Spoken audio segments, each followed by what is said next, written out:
Dalam unggahannya, Kiki mengungkapkan bahwa mertuanya mengalami masalah di telinga. Oleh dokter, mertua Kiki didiagnosa menderita stroke telinga.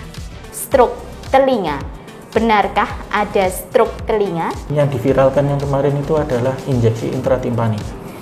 Jadi kita memasukkan steroid melalui gendang telinga. Jadi gendang telinganya ditusukkan dengan spet jarum suntik, nanti dimasukkan kortikosteroid.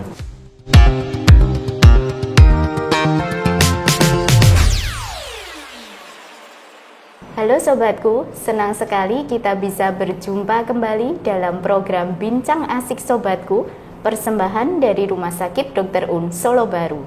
Sobatku, mungkin belakangan ini ada yang sudah membaca atau mungkin juga mendengar satu penyakit yang sedang ramai dibicarakan di media sosial dan awalnya dicuitkan oleh salah seorang public figure melalui akun Twitternya. Yang akan kita bahas kali ini adalah kasus stroke telinga. Benarkah ada stroke telinga? Yuk kita tanyakan langsung kepada ahlinya ya sobatku. Saat ini saya telah ditemani oleh Dr. Andri Firmansyah, spesialis telinga, hidung, tenggorok, dan kepala leher. Dr. Andri, selamat pagi. Selamat pagi. Apa kabar dok? Alhamdulillah sehat. Sehat ya dok. Dok, boleh perkenalan sedikit nih dok buat para sobatku sekaligus menyapa para sobatku sekalian. Silahkan dok. Selamat pagi, saya Dr. Andri Firmansyah, spesialis THT-KL, bekerja di Rumah Sakit Dr. Un Solo Baru sebagai spesialis THT. Sejak kapan ya dok di Solo Baru? Sudah lumayan ya? 2020 ya. 2020 sebagai spesialis THT. Sobatku, sebelumnya juga Dr. Andri pernah bergabung bersama kami di Rumah Sakit Dr. Un Solo Baru juga ya dok? Iya. Lumayan lama juga ya dok? Lumayan lama. Setelah dari dokter umum mengambil pendidikan dokter spesialis di Universitas 11 Maret. Ya. Kemudian setelah lulus beliau kembali bergabung dengan Rumah Sakit Dr. Un Solo Baru ya dok? Ya. Dokter Andri, kalau membaca beberapa artikel yang sedang berseliweran Hits ya. Iya. Hits. Rame ya dok? Rame. Memang sebagian besar orang ini juga sebetulnya menyaksikan dok. Bener nggak sih ada stroke telinga gitu? Karena memang sejauh yang masyarakat tahu, biasanya stroke ini adalah penyakit yang satu menyerang otak. Dengan akibat bisa mengakibatkan dari gangguan bicara sampai dengan kelumpuhan gitu ya dok. Kemudian yang kedua yang mungkin juga belakangan ini orang-orang mulai tahu juga itu ada stroke mata yang bisa juga mengakibatkan kebutaan. Nah, stroke telinga gimana dok? Betul nggak sih dok ada? Kalau stroke telinga mungkin itu suatu bahasa awam ya, dari orang awam yang biar lebih mudah untuk mencerna. Sebenarnya kalau dari kita, dari bidang THT sendiri, yang dimaksud kemungkinan adalah sudden sensory neural hearing loss, atau kita biasa bilang sudden deafness atau tuli mendadak.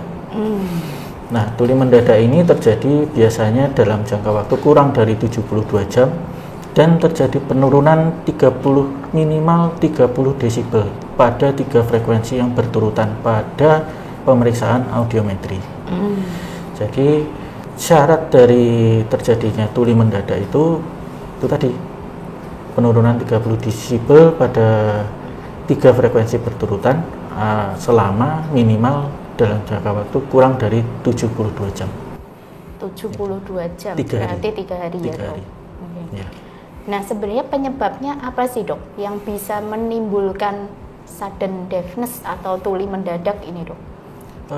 Untuk penyebabnya biasanya terjadi pada pasien infeksi, terjadi labirinitis, meningitis, meningoencephalitis, atau karena ada trauma kepala atau trauma akustik, seperti itu bisa. Dan yang paling sering adalah idiopatik, jadi tidak diketahui penyebabnya. Oh. Itu yang menyebabkan etiologi yang paling sering terjadi pada tuli mendadak. Atau ada juga autoimun yang bilang seperti itu. Oke. Tadi kalau ngomong masa infeksi dok, berarti infeksinya ini apakah memang bermula dari sumbernya ini ada infeksi di telinga, atau bisa juga infeksi di tempat lain yang akhirnya menjalar ke telinga? Gimana, bisa dok? dari telinga, bisa dari tempat lain, terutama karena viral infeksi, infeksi virus karena virus, karena dari situ paling sering. Dari beberapa penelitian memang yang menyebutkan paling sering adalah terjadinya infeksi virus. Cuma dari sekian banyak pasien yang diteliti memang belum ada penyebab pastinya sebenarnya. Itu yang harus harus kita gali lagi, Mas. Baik. Kemudian kalau ngomong masalah gejala ini, dok. Ya. Apakah memang ada gejala awal yang bisa bikin kita aware, atau memang ini tuh timbulnya mendadak gitu, dok? Timbulnya mendadak. Jadi kenapa makanya disebut sudden deafness atau sensory neural hearing loss sudden, SSNHL. Jadi karena dia memang mendadak, jadi tidak ada progresivitas, tidak ada. Jadi memang tidak ada berangsur-angsur tiba-tiba hilang. Dari yang ringan terus lama-lama jadi berat, semakin berat. Nah, jadi memang dia memang benar-benar mendadak. Dan itu dirasakan dalam jangka waktu tertentu. Memang dalam jangka waktu minimal 3 hari itu. Ya. Dan mendadaknya ini memang tiba-tiba nggak bisa dengar, atau tiba-tiba pendengarannya berkurang? Tiba-tiba nggak bisa dengar. Tiba-tiba nggak bisa dengar. Jadi bisa dibarengi sama telinga berdenging atau tinnitus, atau dibarengi sama vertigo, pusing berputar. Seperti itu. Tapi itu timbulnya memang dalam waktu yang bersamaan, ya, dok? Ya, waktu bersamaan. Dan kadang ada yang bilang biasanya unilateral, jadi cuma satu sisi. Tapi ada yang bilateral juga ada. Dan saya pernah dapat pasien pun juga bilateral, gitu. Ada yang bilateral dan ada juga yang unilateral. Dan memang kejadiannya dalam jangka waktu 72 jam itu. Kemudian ada nggak sih, dok, gejala-gejala lain selain yang tadi disebutkan dokter Andri itu? Tiba-tiba pendengarannya hilang, kemudian bisa juga dibarengi dengan vertigo tadi ya, dok, atau berdenging tadi. Betul. Ada lagi gejala yang lain, dok? Ya, karena kalau biasanya mual muntah diakibatkan karena vertigonya yang terlalu berat, dia tidak kuat dengan vertigonya, jadi bisa menyebabkan mual muntah seperti itu. Kalau sampai tidak sadar, udah ada. Ya. Kemudian, dok, untuk penanganan selanjutnya nih, dok, misalnya terjadi gitu, untuk terapinya, yang jelas pertama kita harus penegakan diagnosis dulu ya sebelum kita melangkah ke terapi. Karena untuk penegakan diagnosis itu terutama kita lakukan dengan audiometri dan timpanometri untuk tahu ada kondisi di telinga tengah, telinga dalam, dia ada masalah apa enggak, dan penurunannya seberapa, itu paling penting. Habis itu ada cek laborat juga dengan pemeriksaan lab darah, kolesterol dan kawan-kawan. Apakah kolesterol tinggi itu juga bisa berpengaruh, karena penyebab tromboemboli juga salah satunya penyebabnya adalah kolesterol yang tinggi. Terus setelah kita tegak diagnosis dengan audiometri dengan adanya penurunan lebih dari 30 desibel dengan 3 frekuensi berturutan, baru kita melangkah ke terapi. Dan untuk terapi biasanya kita menggunakan kortikosteroid, bisa dari metilprednisolon, dexamethasone ataupun prednison. Dan itu untuk penggunaan kortikosteroid sendiri itu bisa dengan injeksi, dengan sistemik maksud saya, bisa oral, dan yang diviralkan yang kemarin itu adalah injeksi intratimpani. Jadi kita memasukkan steroid melalui gendang telinga. Jadi gendang telinganya ditusukkan dengan spet jarum suntik, nanti dimasukkan kortikosteroid. Memang untuk pengobatan secara pastinya memang tidak ada, belum ada secara pasti. Cuma memang kortikosteroid itu yang diharapkan bisa memperbaiki.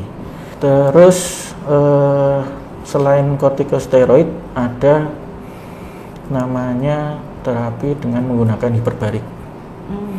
Hiperbarik dia dimasukkan dalam suatu chamber, ruangan khusus, dengan tekanan oksigen yang tinggi, itu juga bisa. Cuma yaitu tadi, satu golden periodnya adalah 2 minggu maksimal. Setelah 2 minggu kita tidak bisa berharap banyak, karena kalau saraf memang tidak sulit untuk regenerasi. Jadi kalau memang sudah murni total deafness, ya kita nggak bisa apa-apa. Nanti terapinya berlanjut dengan alat bantu dengar atau implan koklea nanti, seperti itu. Nah, jadi karena ternyata ada golden period terapi ya dok, jadi mungkin bagi sobatku yang mungkin kebetulan ada rekannya atau temennya, kalau ada yang tiba-tiba mengalami keluhan sudden deafness atau pendengarannya berkurang atau bahkan totally tiba-tiba hilang gitu ya dok, berarti segera ke rumah sakit menemui dokter spesialis THT ya dok, supaya tidak terlambat. Karena memang kerusakan saraf ini memang menjadi salah satu yang susah untuk recovery dan diobati. Iya. Dan biasanya memang susah juga untuk dikembalikan sampai seperti semula ya dok. Betul. Nah, dokter Andri, kalau tadi bilang kolesterol nih dok, ternyata bisa juga menjadi salah satu pemicu, meskipun tidak pasti gitu ya dok, bukan penyebab pasti. Ada nggak sih dok pemeriksaan-pemeriksaan yang dianjurkan dokter Andri nih, supaya kita bisa lebih aware mencegah terjadinya sudden deafness itu? Yang jelas, jika pekerjaan kita di tempat bising, lebih baik segera dilakukan pemeriksaan paling tidak tiap tahun, screening audiometri. Setahun sekali. Untuk biar tahu ini kita selama bekerja di tempat bising itu terjadi gangguan enggak. Karena itu salah satu masuk dalam K3 perusahaan seharusnya. Nah, ini menarik nih dok, kalau tadi bilang tempat bising, gimana dengan teman-teman yang kadang-kadang kalau kerja ini butuh hiburan musik ya dok? Dan kalau mendengarkan musik ini memang lebih enak menggunakan headphone atau earphone. Atau apalagi yang model sekarang ya dok, kan enak ya dok. Mau terima telepon juga udah langsung, nggak perlu cari handphonenya di mana gitu. Bassnya pun juga mantul-mantul gitu. Lebih mantep ya dok kalau dengerin ya.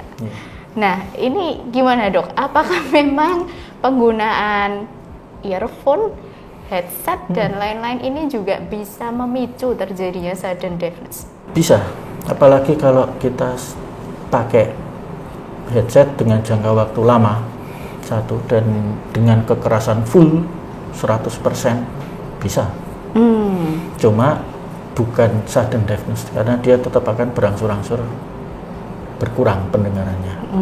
Jadi bukan ibaratnya bukan sudden deafness yang tiba-tiba mendadak hilang gitu, enggak. Jadi itu. Bukan sudden deafness, tapi tetap akan menyebabkan hearing loss gitu ya dok. Hearing loss-nya tipikalnya ya sensori juga, saraf, tuli saraf. Ya, jadi sama-sama gangguannya ada di saraf, cuman beda onset gitu ya dok ya. Jadi anjurannya gimana nih dok? Pakai headset sehari paling lama berapa menit gitu? Paling lama 30-60 menit dengan kekuatan ya 40-60% dari volume. 40-60% dari volume. Semakin besar volumenya, semakin singkat kita harus makainya. Kalau di 40-60% itu berarti maksimal 60 menit dalam sehari. 30-40 menit dalam sehari. Nanti harus diistirahatkan dulu setelah memakai. Terus nanti sore boleh diulang lagi gitu nggak dok? Atau memang 60 menit itu harus dibagi nih dok? Dalam sehari misalnya mau dengerin 3 kali gitu, berarti masing-masing 20 menit. Ada yang, kalau kita tetap patokannya itu, jadi 30-60 rumusnya. 30-60 dalam sehari dalam gitu ya dok. Iya. Jadi ya kalau ada yang pengennya pagi dengerin, malam dengerin, otomatis harus dihitung sendiri dibagi 2 ya dok. Bukan dikali 2 tapi dibagi 2. Betul. Oke. Kemudian untuk olahraga nih dok, ada anjuran nggak sih dok? Misalnya sering berenang gitu. Kadang-kadang kan orang juga berpikir berenang nih sehat nggak sih? kan telinganya sering kemasukan air ya dok? Betul, betul. Nah ini dampaknya terhadap kesehatan telinga gimana sih dok? Yang jelas kan kita nggak tahu air kolam renang itu sebersih apa kan kita nggak tahu gitu kan. Entah itu sekotor apapun juga kita nggak tahu. Jadi kalau lebih baik kalau kita hobinya renang, belilah earplug, sumpel untuk telinga. Jadi itu untuk menghindari air kolam itu masuk di dalam dan istilahnya nandon di dalam telinga. Karena itu yang bikin resiko satu infeksi. Kedua, kalau air nandon di telinga, kita mesti refleks ambil cotton bud, ngorek. Oh, kadang-kadang refleksnya masukin air lagi nggak sih dok? Kadang kalau bisa juga masukin air lagi dikeluarkan ternyata buntet. Di dalamnya ada serumen. Jadi itu nggak boleh ya dok? Nggak boleh sama sekali. Oke. Jadi bagi sobatku nih yang sering berenang, anjuran dari Dokter Andri nih menggunakan earplug untuk mencegah tampungan air yang kotor masuk di dalam telinga gitu ya dok. Betul. Kemudian jika ada air yang masuk berarti gimana dok? Nggak boleh pakai cotton bud. Nggak boleh cotton bud. Nggak boleh dimasukin air lagi. Ya nggak boleh asal pakai tetes telinga. Jadi nanti ya lebih baik datang ke dokter THT. Oh, gitu. Jadi kalau di dokter akan dilihat dulu kondisinya ya dok? Di dalamnya apakah itu ada serumen kah atau memang sudah tidak ada air? Cuma kadang kan kerasa masih ada airnya. Iya, kadang-kadang ganjelnya sampai berhari-hari sih dok. Atau memang sudah membengkak gara-gara infeksi, itu juga bisa dari situ. Jadi kalaupun nanti butuh obat tetes, ya yang jelas diperiksa dulu kondisinya. Jenis obat tetesnya juga disesuaikan ya dok dengan kondisi yang ada di dalam telinga ya dok. Jadi pemeriksaannya menggunakan alat khusus juga ya dok? Untuk pemeriksaannya bisa otoskopi, bisa pakai endoskopi, kita bisa lebih jelas untuk melihatnya. Karena endoskopi ini menggunakan selang yang kecil ya dok, dan di ujungnya ada kamera. Ada kameranya bisa dilihat. Jadi proses pengerjaannya sebenarnya juga lebih nyaman ya dok, tidak terlalu menimbulkan nyeri atau efek samping yang lain juga ya dok bagi pasien ya. Dokter Andri mungkin yang terakhir nih dok, bisa berbagi tips supaya para sobatku sekalian ini bisa menjaga kesehatan telinga. Gimana dok? Yang pertama ya satu, tidak boleh memasukkan apapun ke dalam telinga. Entah itu cotton bud, jari, kapas, peniti, atau ya semua, atau bulu ayam. Nah kadang ada yang bulu ayam gitu dimasukkan ke telinga untuk membersihkan.